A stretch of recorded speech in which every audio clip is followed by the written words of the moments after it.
오늘은 신명기 설교 11회차입니다. 그러니까 이번 시즌 신명기의 마지막 시간입니다. 신명기는 형식상으로는 설교문이다, 이런 말씀을 제가 여러 번 드렸습니다. 크게 보면 1장부터 4장까지, 또 5장부터 28장까지, 그리고 지난주에 우리가 들었던 29, 30장, 이렇게 세 편의 설교로 구분이 됩니다. 자, 그러면 그 설교가 끝나고 31장부터 이 마지막 34장까지, 여기에는 어떤 내용이 들어있을까? 이 부분은 신명기라는 책의 후기라고 말할 수가 있습니다. 하나님의 언약에 대한 말씀을 다 전한 후에 거기에 덧붙이는 글이 여기에 들어있는 겁니다. 이 후기의 핵심은 하나님과 맺은 언약을 갱신하고 계승하라는 겁니다. 모세가 죽고 나서도 이스라엘이 계속해서 이 하나님과 맺은 언약을 지키며 언약 백성으로 살도록 하기 위해서 먼저 모세는 여호수아를 자기의 후계자, 이스라엘의 지도자로 세웁니다. 그 내용이 이 후기의 첫 번째 이야기고요. 또한 매 7년 추막절에 이 율법책을 낭독해서 온 백성들이 언약을 갱신하라, 이런 규정을 만듭니다. 그리고 마지막으로 하나님께서 모세에게 내리신 명령이 바로 노래를 만들어 백성들에게 가르치라는 겁니다. 노래라는 것이 참 힘이 대단합니다. 어렸을 때부터 우리가 들어서 익힌 노래는 그냥 평생을 갑니다. 그리고 그 노래는 자연스럽게 다음 세대로 전달이 됩니다. 그렇게 만들어진 노래가 바로 32장 1절부터 43절까지에 담긴 모세의 마지막 노래입니다. 이 신명기를 보면 다 산문으로 되어 있는데 딱 그 부분만 보면 우리 한글 성경에서도 한 칸 안쪽으로 이렇게 들여 써져 있죠. 이게 운문이다, 노래다, 그런 표시입니다. 이 노래의 핵심은 여호와 하나님의 영광과 주권을 찬양하는 것이 제일 우선이죠. 3절을 보세요. 내가 여호와의 이름을 전파하리니 너희는 우리 하나님께 위엄을 돌릴지어다. 이렇게 노래가 시작을 합니다.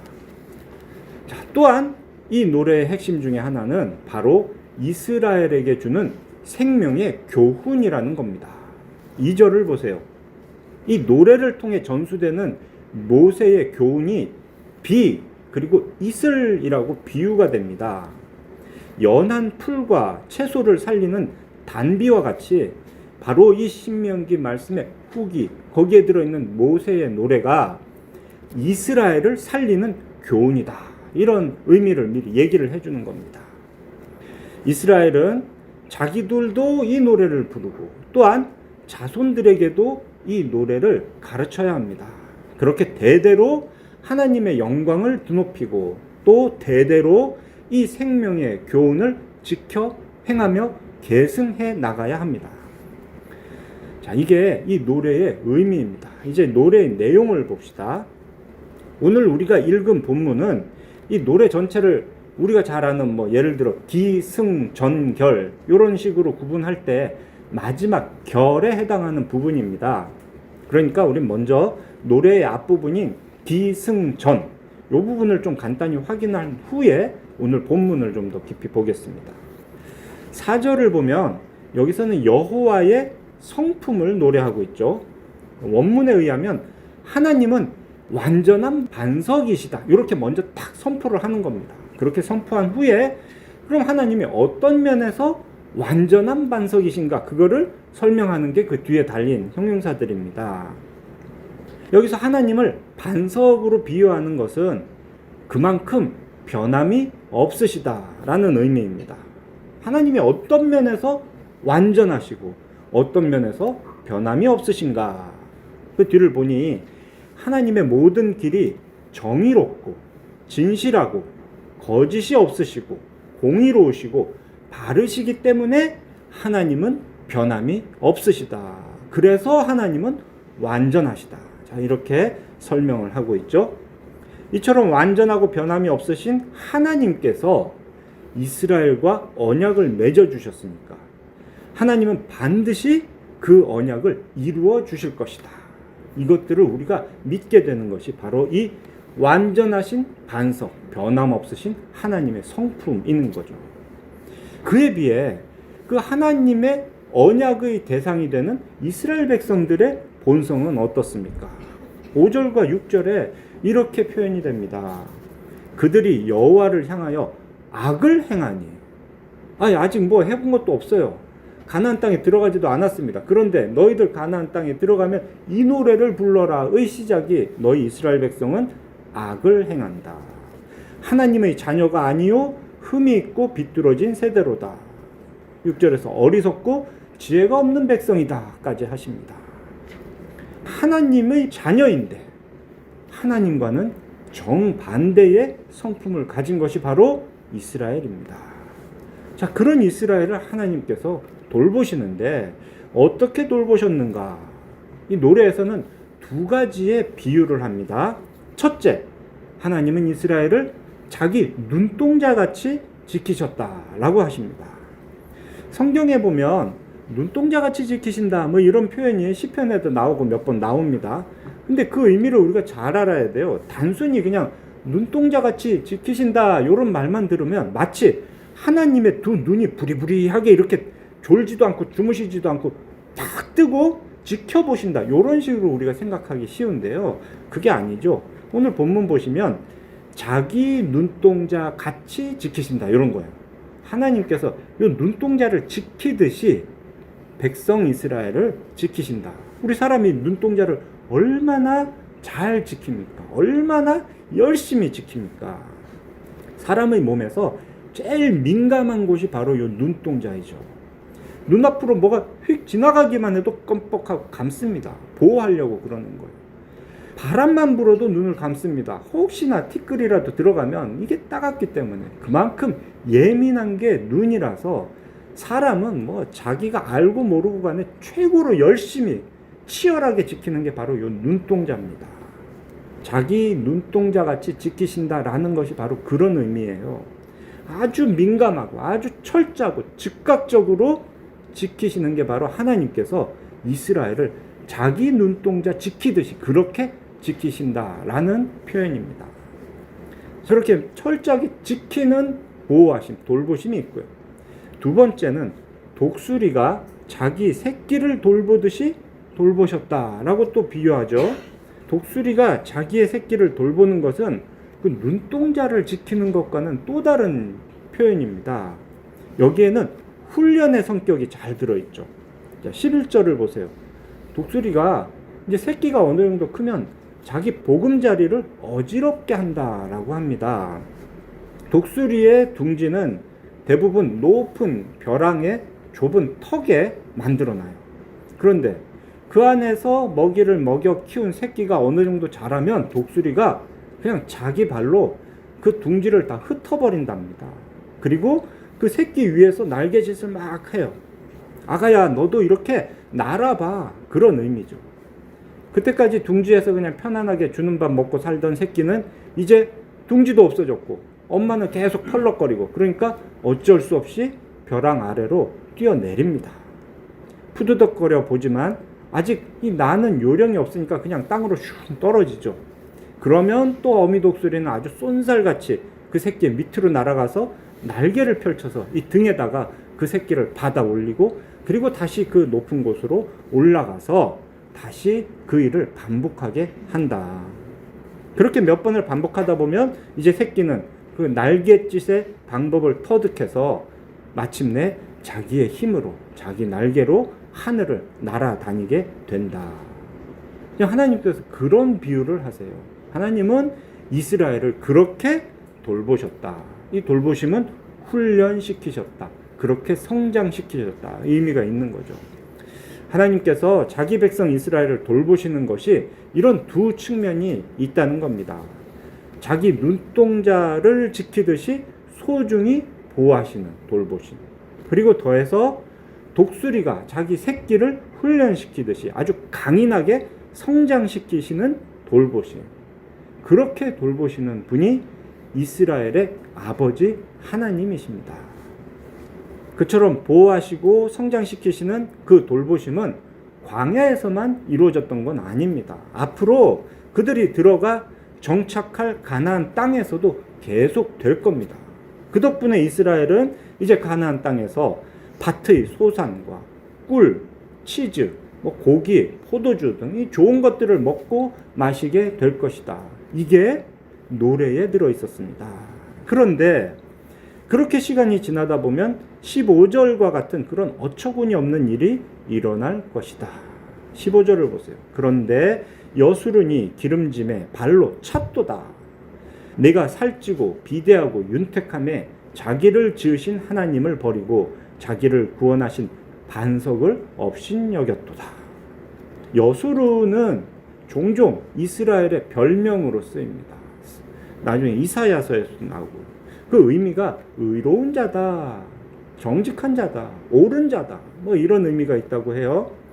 의로운 자라고 불리는 이스라엘. 그런데 그들의 실체가 어떻습니까? 결코 의롭지 않습니다.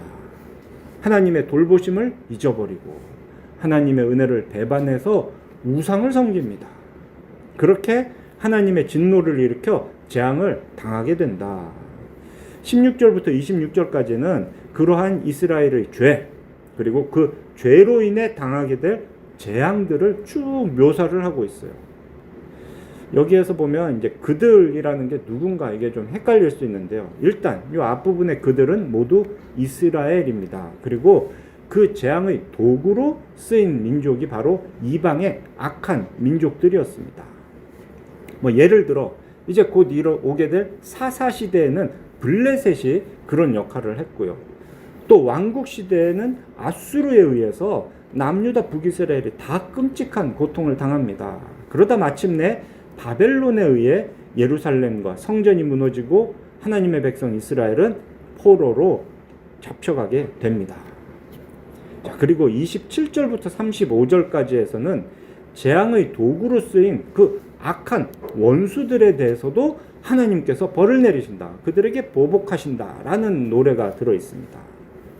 악한 이방 나라들은 마치 자기들의 힘이 강해서 또 이스라엘 하나님의 능력이 없어서 자기들이 이스라엘을 정복했다라고 생각할 것이다. 하나님은 그런 말씀을 지금 하고 계십니다. 그들의 그런 교만함 역시 하나님 앞에서는 큰 죄인 거죠.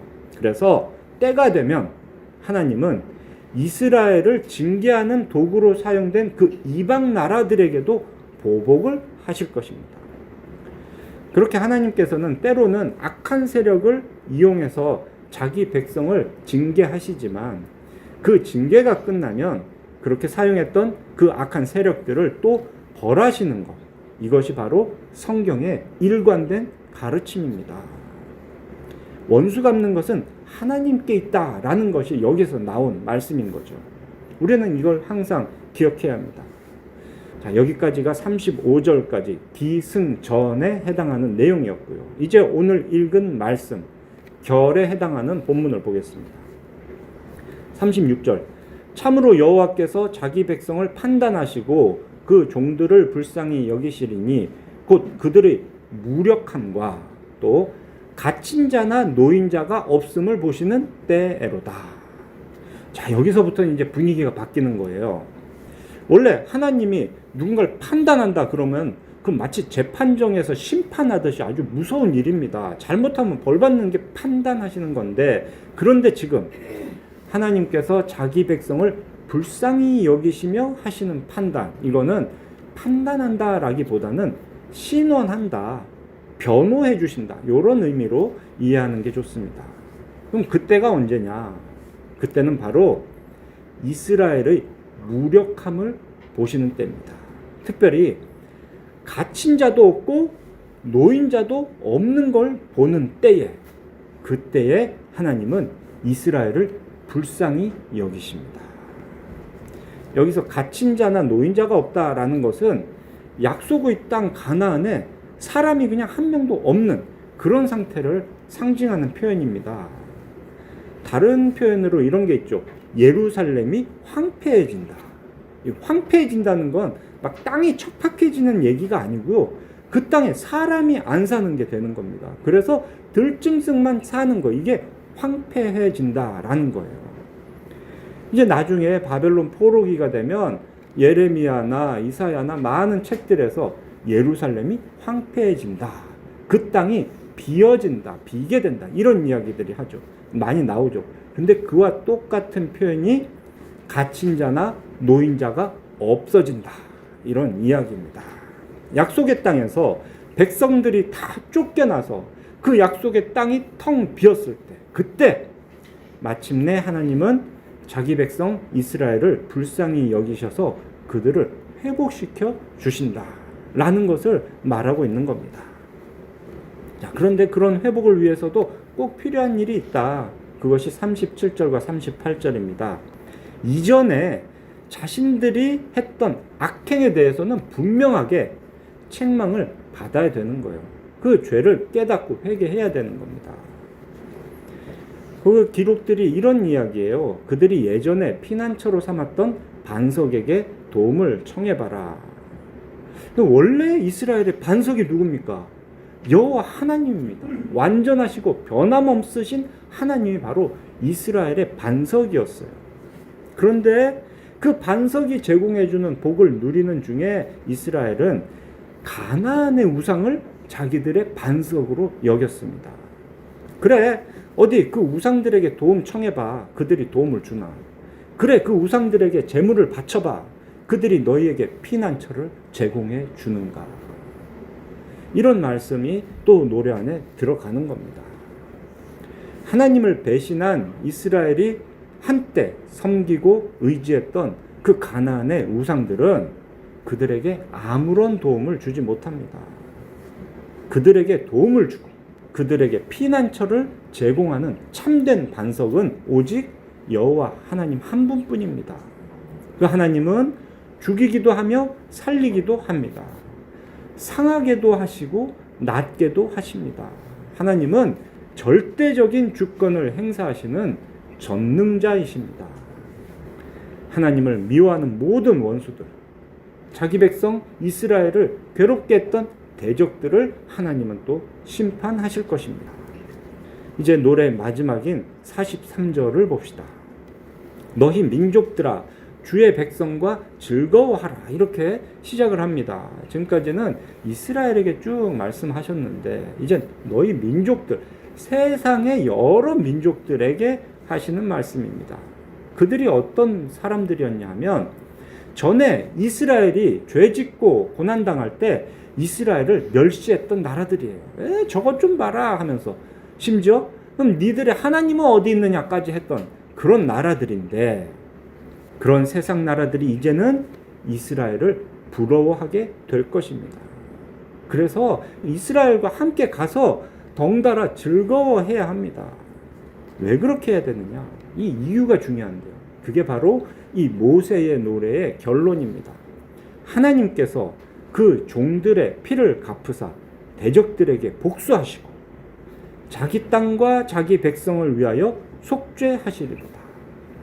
자기 땅과 자기 백성이 구체적으로는 가나안 땅과 이스라엘 민족인데 이게 바로 언약의 약속이었어요.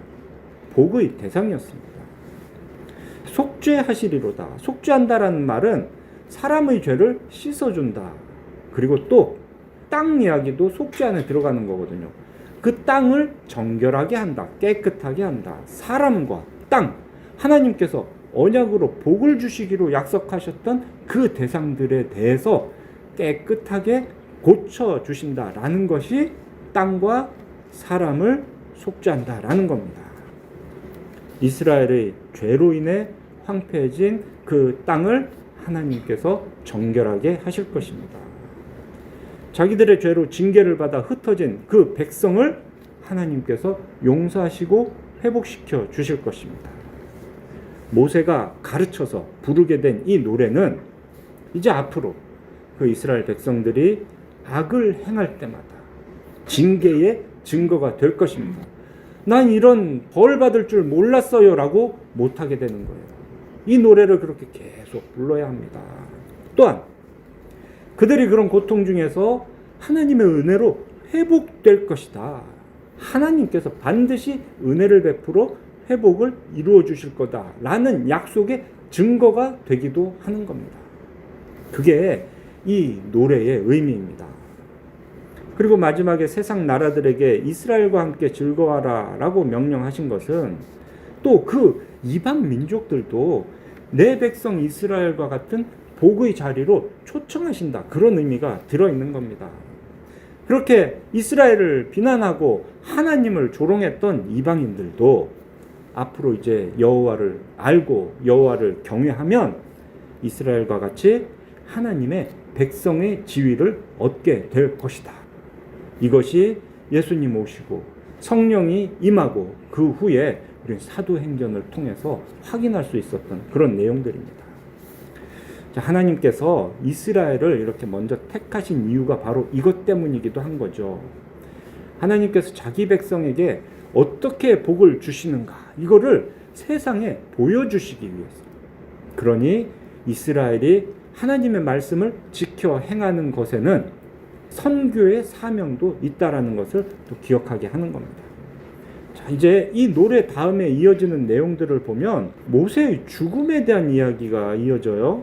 그리고 또 끝날 때도 또 모세가 죽는다 이야기가 있습니다. 뭐 여기뿐만이 아니죠. 앞에 3장에서도 이 신명기가 시작할 때 벌써 모세는 죽는다. 가나안 땅에 못 들어가고 죽는다. 이 이야기가 여러 번 반복이 됩니다. 출애굽의 주인공과 같은 이 모세가 가나안 땅에 들어가지 못하고 죽었다라는 이 사실. 이것을 우리는 모세의 노래를 배워서 기억해서 부를 때마다 깊이 묵상해야 됩니다. 모세가 왜 가나안 땅에 못 들어가고 느보산에서 죽게 될까? 그 표면적 이유는 51절에 기록이 되어 있습니다. 바로 민수기 20장에 기록된 그 사건이죠. 가데스에서 물을 달라고 불평하던 이스라엘 백성에게 모세는 화를 내며 지팡이로 반석을 2번 내리쳤어요. 그때 하나님은 모세와 아론에게 이렇게 말씀하셨습니다. 너희가 나를 믿지 않고 이스라엘 자손의 목전에서 나의 거룩함을 나타내지 않았기 때문에 가나안 땅에 들어가지 못할 것이다 라고 이미 민수기 20장에 이 말씀이 기록되어 있습니다. 그리고 이 이야기가 오늘 본문 51절에도 기록되어 있어요. 그렇지만 우리가 이 사실보다 더 주목해야 되는 하나님의 뜻이 있어요. 그게 뭐냐? 거기까지가 모세의 역할이다. 이게 하나님의 뜻이라는 겁니다. 신명기 3장에서 모세가 이 백성들에게 설교를 하는 중에 한 가지 고백한 이야기가 있어요.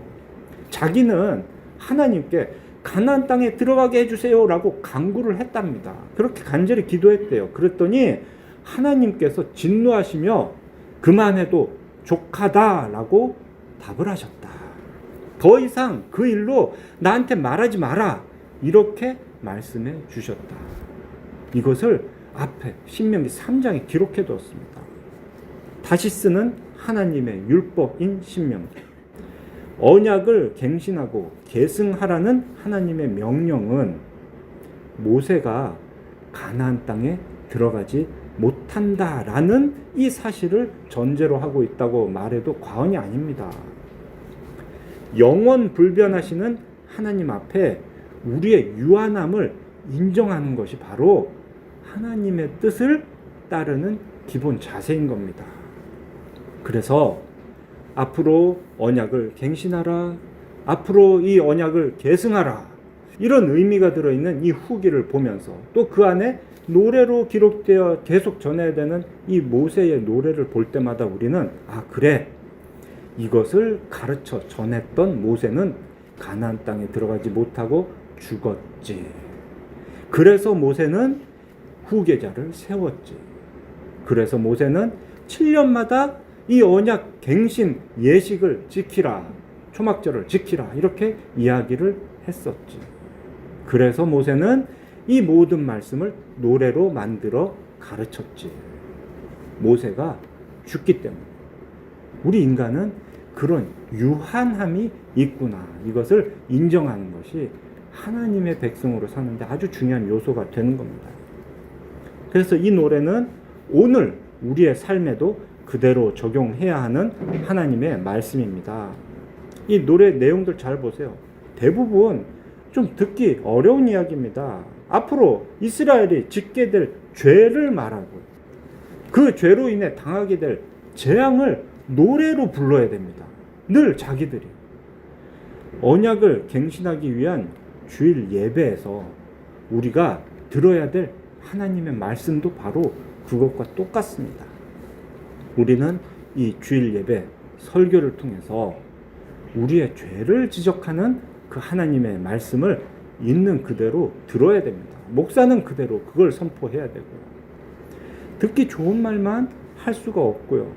듣기 좋은 말만 들을 수도 없습니다.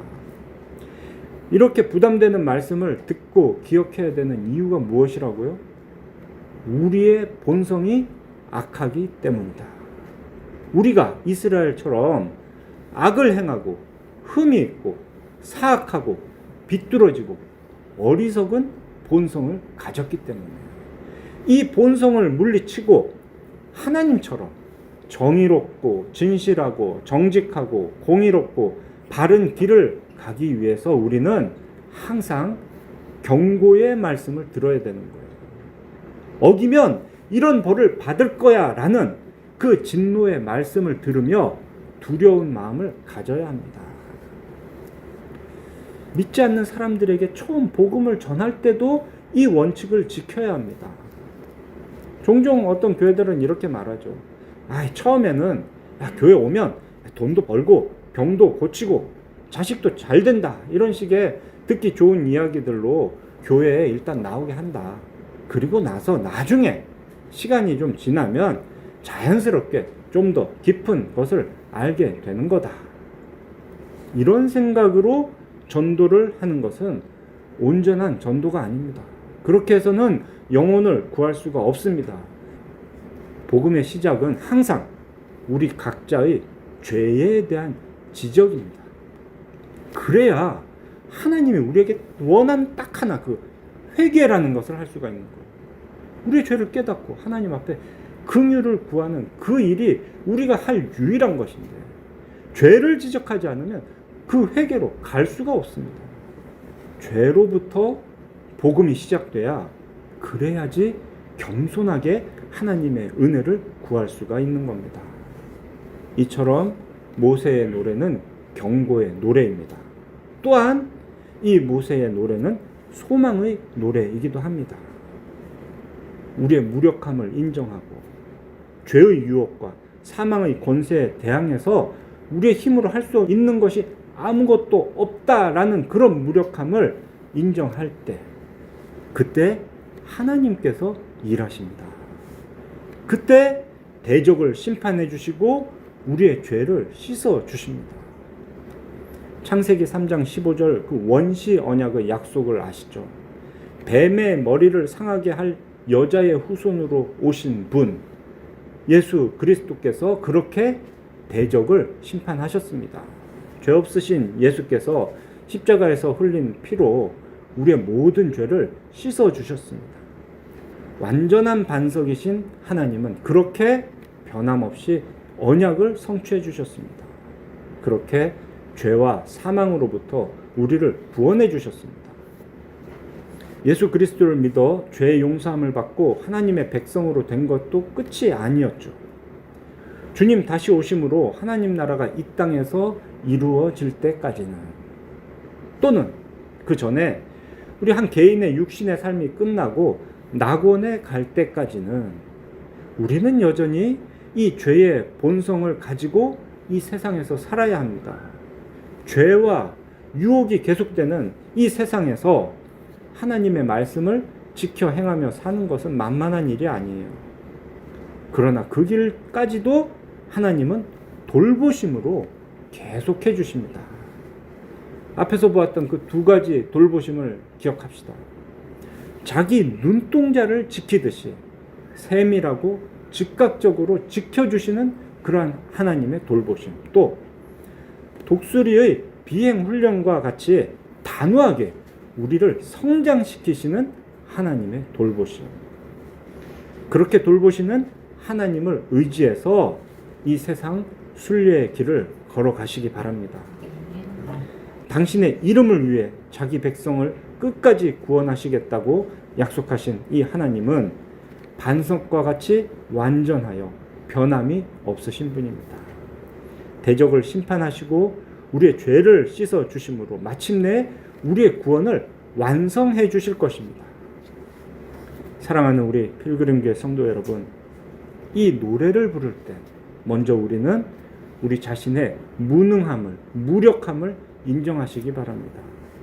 악하고 어리석은 우리는 계속해서 하나님께서 주신 이 언약을 갱신하고 지켜야 합니다. 완전한 반석이신 하나님만을 의지해서 기도해야 합니다. 우리의 구원은 우리 행위에 달린 것이 아닙니다. 완전하여 변함이 없으신 하나님의 뜻에서 우리의 구원이 시작되었고요. 그 하나님께서 마침내 이루시는 것이 우리의 구원입니다. 그게 무슨 의미냐? 그만큼 우리의 구원은 확실하다는 겁니다. 또한 우리는 우리의 유한함을 잊지 말아야 합니다. 모세와 같이 위대한 지도자도 자신의 한계를 인정해야 했습니다. 죽음을 받아들였습니다. 그러니 우리는 어떻겠습니까? 모세가 여호수아에게 그 지도자의 역할을 계승한 것 같이 우리도 우리 자손에게 정말 충실하게 언약을 계승해야 합니다.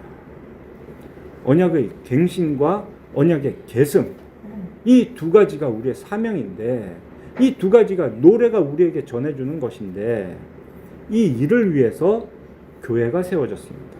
그리고 교회는 여호수아와 같은 그런 목회자가 계속해서 세워져야 합니다. 그런 목회자의 인도하에 성도는 주일 예배를 온전하게 드려야 합니다. 그렇게 날마다 말씀을 묵상하고 지켜 행해야 합니다. 삶이 지치고 힘들 때만 그렇게 하나님을 찾아야 되는 게 아니고요.